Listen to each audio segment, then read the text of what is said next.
Hello everyone, कैसे हैं आप लोग। आज के टॉपिक में डिस्कशन करेंगे सेक्शन 68, उसके बाद section 69, section 69A, section 69B, section 69C, section 69D और उसके बाद सेक्शन 115BE, 115BBE। पहला सेक्शन हमारा आता है क्या, सेक्शन 68। सेक्शन 68 में क्या होता है कि एसएससी के बुक्स में अगर कोई भी अमाउंट क्रेडिट हुआ है, कोई भी अमाउंट क्रेडिट हुआ है, तो during the course of assessment proceedings SSC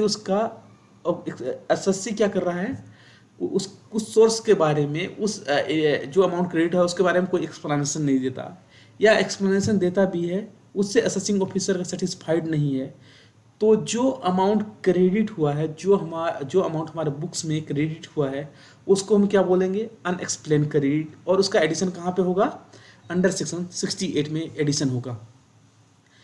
इसमें क्या बात करता है कि सपोज हमारे बुक्स में सपोज एबीसी लिमिटेड कंपनी है, इसके बुक्स में कितना 5 लाख रुपए किसी से क्रेडिट हुआ, 5 लाख रुपए किसी से आए, मिस्टर ए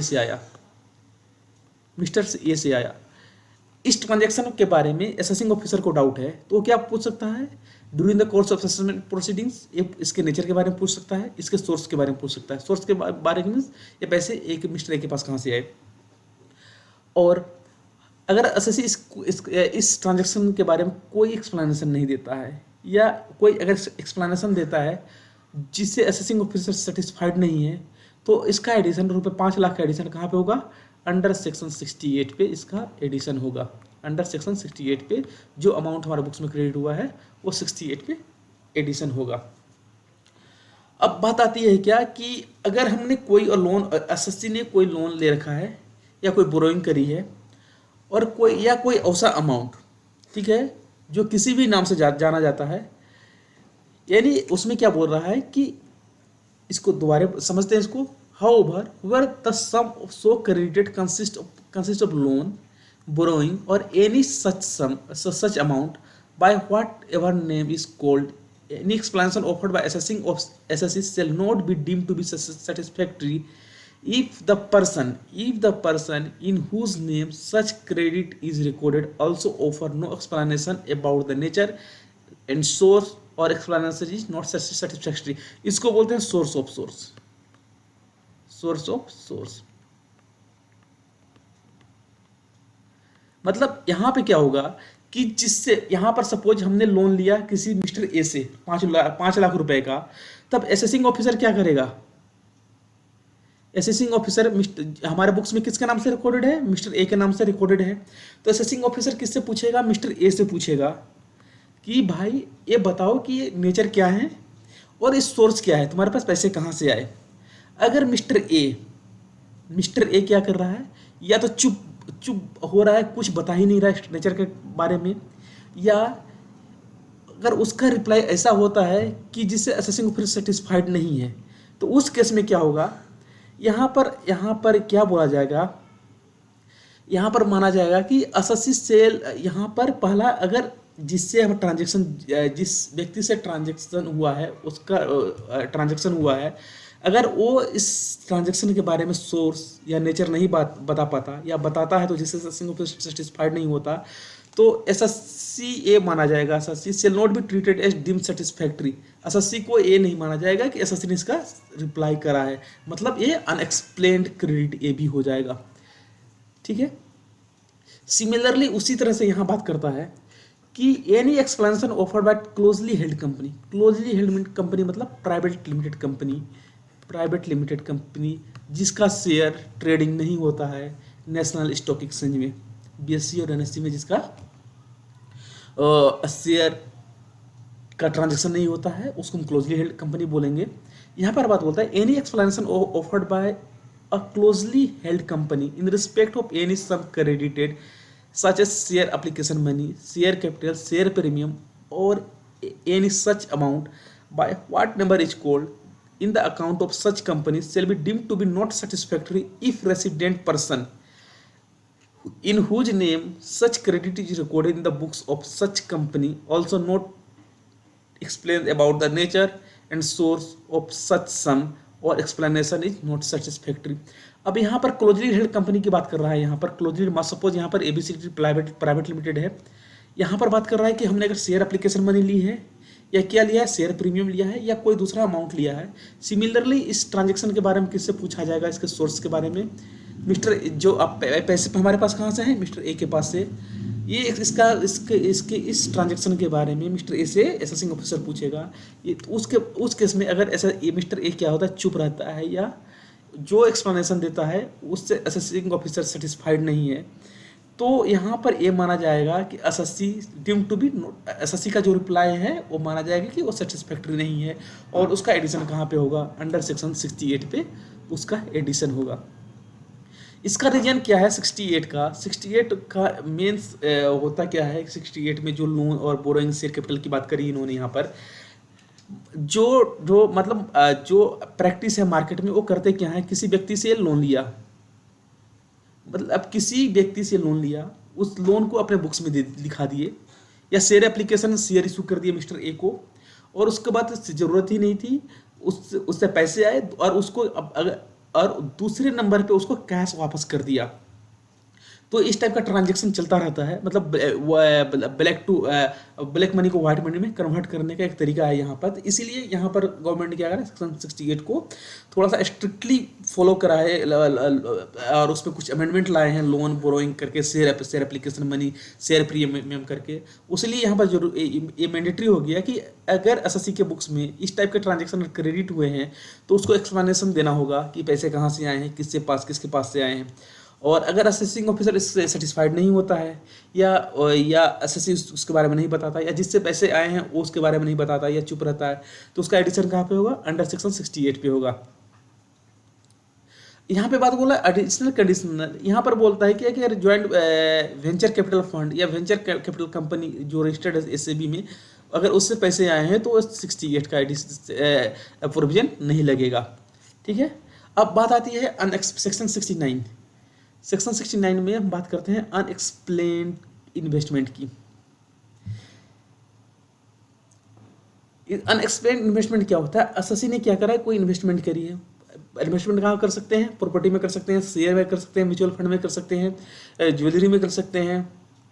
तो जो भी कैपिटल नेचर के जो ट्रांजेक्शन है, वहाँ पर अगर हमने कुछ ट्रांजेक्शन करा है और उसको हमने अपने बुक्स में क्या करा है, रिकॉर्ड ही नहीं करा है, अपने बुक्स में उस ट्रांजेक्शन को रिकॉर्ड नहीं करा है, जो एक्सपेरिमेंट को रिकॉर्ड ही नहीं करा है, अगर during the course of assessing, अगर असेसिंग ऑफिसर को पता लग जाता है, कुछ डॉक्यूमेंट्री प्रूफ मिल जाते हैं कि एसएससी ने शेयर खरीद रखे हैं या प्रॉपर्टी में इन्वेस्टमेंट कर रखा है, म्यूचुअल फंड में कर रखे हैं इन्वेस्टमेंट, तो क्या कर सकता है एसएससी, उसके बाद असेसिंग ऑफिसर उससे क्वेश्चन कर सकता है, किससे, एसएससी से, कि जो ट्रांजेक्शन इन्वेस्टमेंट उस बुक्स में क्रेडिट नहीं हुए, रिकॉर्ड नहीं हुए। सपोज यहाँ पे एबीसी लिमिटेड है, उसने क्या करा है, 100 करोड़ की कोई इन्वेस्टमेंट प्रॉपर्टी खरीदी है, परचेज करी है, इन्वेस्टमेंट करा है, उसको अपने बुक्स में रिकॉर्ड नहीं करा है, और ये पेपर असेसिंग ऑफिसर को पता लग गया कि मिस्टर एबीसी लिमिटेड ने 100 करोड़ की प्रॉपर्टी में इन्वेस्टमेंट करा है, तो उसके क्या मांग सकता है, एक्सप्लेनेशन मांग सकता है। और उसका एक्सप्लेनेशन किस में, उसका नेचर, सोर्स ऑफ इन्वेस्टमेंट, की आपके पास 100 करोड़ रुपए कहाँ से आए। इस केस में क्या हो सकता है कि अगर एसएससी ने इस ट्रांजेक्शन के बारे में सेटिस्फैक्टरी रिप्लाई नहीं दिया या रिप्लाई किया ही नहीं, तो उस इस इन्वेस्टमेंट का एडिशन कहाँ पे होगा, अंडर सेक्शन 69 पे होगा, अनएक्सप्लेन्ड इन्वेस्टमेंट का। सिमिलरली आता है अनएक्सप्लेन्ड मनी एसेट्स। यहाँ पे क्या बात करता है, एक्सेट्रा। यहाँ पर तो पहला बात करा कि कोई भी अमाउंट क्रेडिट हुआ है हमारा बुक्स में, अगर एसएससी उसका क्या कर सकता है, एक्सप्लेनेशन नहीं करता, या जो एक्सप्लेनेशन दे रहा है वो क्या है, उसे असेसिंग ऑफिसर सेटिस्फाइड नहीं है, तो एडिशन कहाँ पे होगा, 68 में होगा।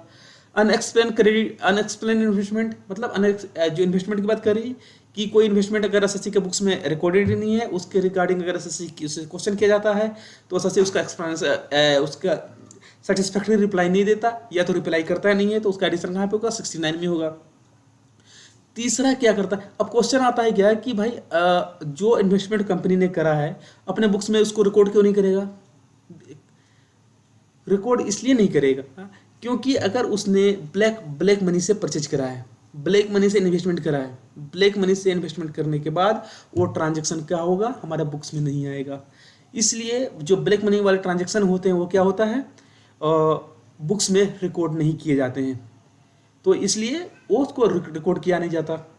तो इसलिए क्वेश्चन होता है कि सिंपल सा क्वेश्चन है कि कोई भी हो सकता है कि अगर किसी कंपनी किसी व्यक्ति ने अगर क्या करा है कि या किसी पर्सन ने अगर इन्वेस्टमेंट करा तो उसको अपने बुक्स में रिकॉर्ड नहीं क्यों नहीं करेगा, रिकॉर्ड इसलिए नहीं करेगा कि वो इन्वेस्टमेंट कहाँ से है, ब्लैक मनी से है। ब्लैक मनी किसको बोलते हैं, जिस मनी पे टैक्स गवर्नमेंट को पे नहीं किया गया है। अब आगे बात आती है unexplained money, assets, Boolean, jewellery etcetera और अदर वैल्यूएबल थिंग्स के बारे में। यहाँ पे बात क्या करता है कि एसएससी किसी भी एसेट्स का, किसी भी एसेट्स मनी का क्या पाया जाता है, ओनर पाया जाता है। किसी भी मनी का, बुलियन का, ज्वेलरी का, अदर वैल्यूएबल आर्टिकल और थिंग्स, वो क्या हुआ है, उसके बुक्स में रिकॉर्ड नहीं हुआ है।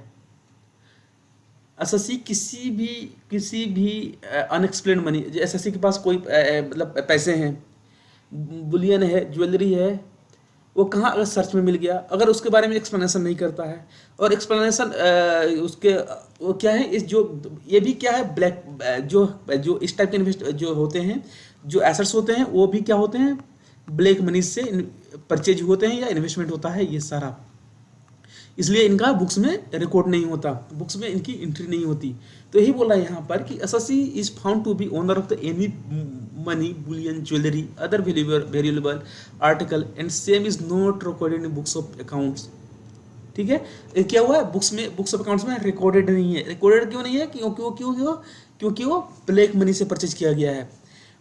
और एसएससी उसके बारे में अगर जो एक्सप्लेनेशन देता है, उस असेसिंग ऑफिसर सेटिस्फाइड नहीं है, या एसएससी जो उसके बारे में कोई एक्सप्लेनेशन देता ही नहीं है, किसके बारे में, उसके जो भी मतलब अनएक्सप्लेन्ड एसेट्स के बारे में, जो उसका ओनर है, उसके सोर्स के बारे में, उसके नेचर के बारे में नहीं बताता। तो उसका एडिशन कहाँ पे होगा, उसका एडिशन 69A पे होगा। यहाँ पर भी बोलता था assessing officer assessee offers no explanation about the nature and source of acquisition of such money, bullion, etc., or the explanation not satisfactory in the opinion of the assessing officer. The money, bullion, jewelry, or other valuable article may be deemed income of the assessee of that previous year. मतलब जिस साल उसने acquire करा है उस साल में यह एसएससी का डीम्ड इनकम माना जाएगा। सिमिलरली हमने इन्वेस्टमेंट भी वो हमारा डीम्ड इनकम माना जाता।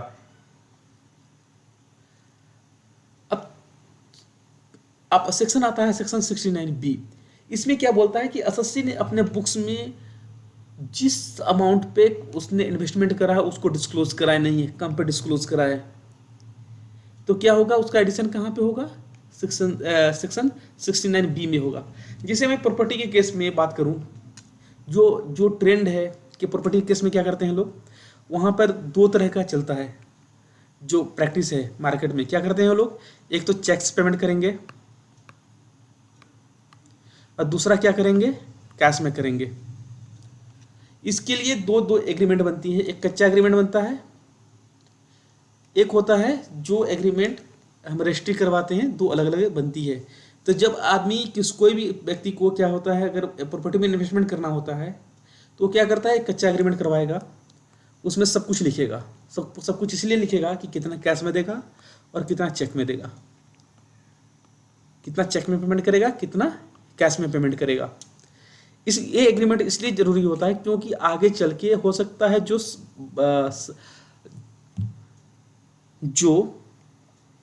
सेलर है वो पलट जाए या बायर पलट जाए। बायर मीन्स बायर पेमेंट कर रहा है किसको, सेलर को।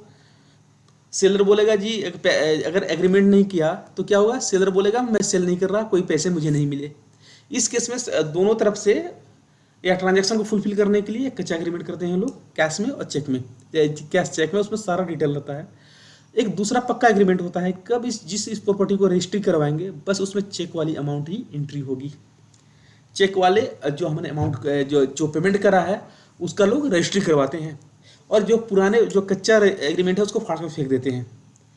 तो इस केस में होता है क्या, दोनों ट्रांजेक्शन हो गया, जो कैश वाला होगा ब्लैक मनी का हो गया, जो चेक का हो गया क्या हो गया, वो व्हाइट मनी का हो गया। तो इस केस में क्या होता है कि फुल वैल्यू ऑफ कंसिडरेशन जो एसेट्स का है, जिस वैल्यू पे हमने क्या करा है, इन्वेस्टमेंट करी है, वो हम नहीं दिखाते। हम नहीं दिखाते मतलब लोग नहीं दिखाते। तो अब इस केस में बोला कि एसएससी ने क्या करा है, फुल्ली डिस्क्लोज नहीं किया। डिस्क्लोज क्यों नहीं किया कि बाकी अमाउंट ब्लैक मनी से पेमेंट करा है, इसलिए उसको डिस्क्लोज नहीं करा है। जो 1 नंबर से पेमेंट गया है, जो व्हाइट मनी से पेमेंट हुआ है, वो डिस्क्लोज हुआ है। वही बोल रहा है यहाँ पर, the SSC has made investment और is found to be owner of any bullion, jewellery और other valuable article, the AO find that the amount spent on the making such investment or in acquisition of article exceed the amount recorded in books of accounts by the SSC। ठीक है, अगर SSC को लगता है कि क्या कि जिस अमाउंट पे रिकॉर्डेड है बुक्स में उससे अधिक पे वो परचेज किया है, उससे अधिक पे वो उस एसेट्स को एक्वायर करा है, तो उस केस में क्या होगा, एसएससी असेसिंग ऑफिसर इससे क्वेश्चन करेगा, भाई बताओ जो तुमने जो डिस्क्लोज नहीं करे हैं, जो इन्वेस्टमेंट जो आपने पार्टली डिस्क्लोज करा है, तो क्या हुआ, जो आपने डिस्क्लोज नहीं करा उसका नेचर बताओ, सोर्स बताओ, पैसे कहाँ से आए। तो इस टाइप का क्वेश्चन असेसिंग ऑफिसर कब करेगा, during the course of assessment proceeding. ठीक है, तो उस केस में क्या होगा यहाँ पर, उस केस में अगर एसएससी कोई एक्सप्लेनेशन देता ही नहीं है, एसएससी उसके बारे में चुप रहता है, भाई पैसे कहाँ से है मुझे नहीं पता, सोर्स क्या है मुझे नहीं पता, नेचर क्या है मुझे नहीं पता, या एक्सप्लेनेशन देता है जिससे असेसिंग ऑफिसर सेटिस्फाइड नहीं है, उस केस में क्या माना जाएगा, जो एक्सेस जो कंसिडरेशन है, जो एक्सेस इन्वेस्टमेंट है, वो क्या माना जाएगा, डीम्ड इनकम माना जाएगा। सपोज हमने 10 लाख 100 करोड़ में कोई इन्वेस्टमेंट करी, 2 नंबर में पूरा टोटल अमाउंट कंसिडरेशन है, और हमने कि बुक्स में कितने रिकॉर्ड करे हैं, 50 करोड़ ही करे हैं, तो क्या हो जाएगा यहाँ पर, जो 50 करोड़ एक्सेस है वो हमारा डीम्ड इनकम, जो हमारे बुक्स में रिकॉर्डेड नहीं है वो हमारा डीम्ड इनकम हो जाएगा अंडर सेक्शन 69B में।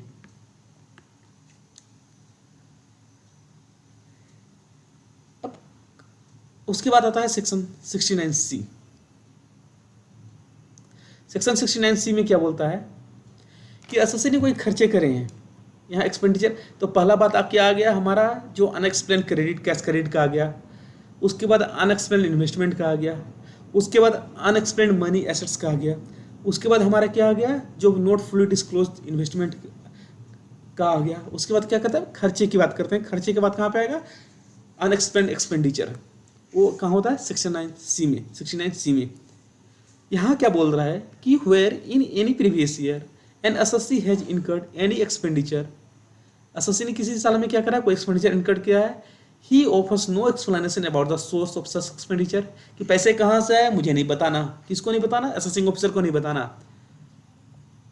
कि जो पैसे आपने जो खर्च करें, क्लेम करें बुक्स में, वो पैसे कहाँ से आए, आप उसके सोर्स के बारे में नहीं बता रहे हैं, या जो एसएससी के रिप्लाई से असेसिंग ऑफिसर सेटिस्फाइड नहीं है, अनसेटिस्फैक्टरी रिप्लाई कौन दे रहा है, वो एसएससी दे रहा है, तो उस केस में क्या ये असेसिंग ऑफिसर क्या कर सकता है, उसको उस खर्चे को अनएक्सप्लेन्ड एक्सपेंडिचर मानेगा।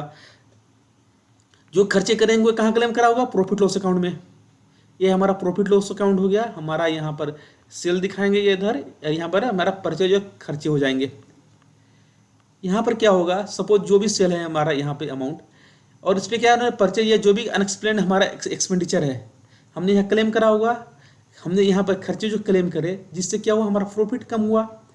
अगर इस खर्चे के बारे में, सोर्स के बारे में असेसिंग क्या कर रहा है, नहीं बता रहा है, किसको, असेसिंग ऑफिसर को, या सोर्स के बारे में नहीं बता रहा है, या अनसेटिस्फैक्टरी रिप्लाई दे रहा है, तो क्या करेगा, इस जो हमारा प्रॉफिट होगा उसमें हमारा क्या करेगा, ये खर्चों को ऐड कर देगा, एडिशन हो जाएगा जो अनएक्सप्लेन्ड एक्सपेंडिचर का, और उतने से हमारा इनकम बढ़ जाएगा। तो ये हमारा क्या होगा, unexplained expenditure which is deemed to be the income of the assessee shall not be allowed as a deduction under any head of income, और यह हमारा डीम्ड इनकम हो जाएगा, डीम्ड इनकम पार्ट हो गया, और ये किसी हेड ऑफ एक्सपेंडिचर में हमें अलाउ नहीं होगा। अब दूसरा बात क्या आता है, सेक्शन 69D। सेक्शन 69D की बात करती है अमाउंट बोरोड और रिपेड ऑन हुंडी। हुंडी क्या होता है कि हमारा इंडिया में ट्रेडिशनल चला आ रहा था बहुत पहले से, कि ये हम हुंडी में पेमेंट करते थे, लिखित में देते थे, मतलब कि एक हुंडी होता था कि लिखित में कोई भी व्यक्ति अगर उसको लिख के दे देगा तो उसके बेसिस पे पेमेंट या रिसीट ट्रांजेक्शन व्यवसाय होते थे, उस बेसिस पे व्यवसाय होता था। तो यहाँ क्या बोलता है कि एसएससी क्या कर रहा है, किसी हुंडी के, यहाँ बोल रहा है where an amount is borrowed on a hundi और any amount due thereon is repaid other than through the account payee cheque. मतलब हुंडी के थ्रू जो ट्रांजेक्शन होगा वो बुक्स में रिकॉर्डेड नहीं होगा, या उसका रिपेमेंट क्या करा है, अकाउंट पे चेक के थ्रू नहीं करा है। अब हुंडी के थ्रू जो हमने ट्रांजेक्शन किया, जो हमने बोरो किया है अमाउंट, या जो रिपेड करा है, वो हमारा इनकम में ऐड हो जाएगा। वही बोल रहा है यहाँ पर, द अमाउंट सो बोरोड और repaid shall be deemed to be income of the person borrowing और repaying the for the previous year. ठीक है, जो हमने बोरो करा है, रिपेड करा है, वो हमारा एडिशन, वो हमारा डीम्ड इनकम माना जाएगा। कहाँ पे, अंडर सेक्शन 69D। कब, जब हमने हुंडी में ट्रांजेक्शन करी हो। अरे यहाँ पर गौर करने वाली बात क्या है कि जो हमने बोरो करा अमाउंट, जो हमने बोरो करा है किसके थ्रू, हुंडी के थ्रू, और जो हमने रिपेड करा है, दोनों ट्रांजेक्शन को सेपरेटली डील करेंगे और दोनों एडिशन हमारे बुक्स हमारे इनकम में होगा। जो बोरो करा हमारे बुक्स में क्रेडिट हुआ, बोरो करा तो उसके इसमें उस एडिशन करेंगे, रिपेड करने के टाइम भी हम उसको ऐड करेंगे। मतलब इस दोनों ट्रांजेक्शन पे भी इसका एडिशन बनेगा। यही बोल रहा है यहाँ पर, however where any amount borrowed और hundi has been deemed to be income of the any person will be again liable to be assessed in respect to such amount on the repayment of such amount। ठीक है, जब हम repaid कर जब हमने क्या करा है, हमारा इनकम बोरोइंग पे भी था, जब हम इसको रिपेमेंट करेंगे तो उस केस में भी हमारा एडिशन ये होगा। अब उसके बाद आती है कहानी सेक्शन 115 BBE की। 115 BBE इसमें क्या बोलता है कि कोई भी एडिशन हमारा किस सेक्शन में हुआ है, सेक्शन 68 में हुआ है, सेक्शन 69 में हुआ है, 69A में हुआ है, 69B में हुआ, 69C में हुआ, 69D में हुआ है। जो भी एडिशन हमारा किस में हुआ है, 60 during the course of assessment proceeding किस में, 68, 69, 68, 69, 69A, 69B, 69C, 69D में। तो उस पर इनकम किस रेट से टैक्सेबल होगा, इनकम टैक्सेबल होगा उस rate at the rate of 60%, उस पर सरचार्ज लगेगा 25%, और हेल्थ एंड एजुकेशन से लगेगा 4%। टोटल 78% हमारा बैठता है टैक्स अमाउंट। कहाँ पे, अगर हमारा एडिशन किस पे हुआ है, 68 पे, 69 पे, 69 पे, उसके बाद 69 सेक्शन 69A पे, 69B पे, 69C, 69D। तो इसका टैक्स लायबिलिटी किससे, टैक्स कितना अमाउंट टैक्सेबल होगा, 60% plus 25% surcharge, health and education से उस पर 4%, ये बनेगा 78%। आई होप आप ये वीडियो पसंद आई होगी आप लोगों को। अगर वीडियो पसंद आए तो चैनल को सब्सक्राइब करें, वीडियो को लाइक करें, शेयर करें। Thank you.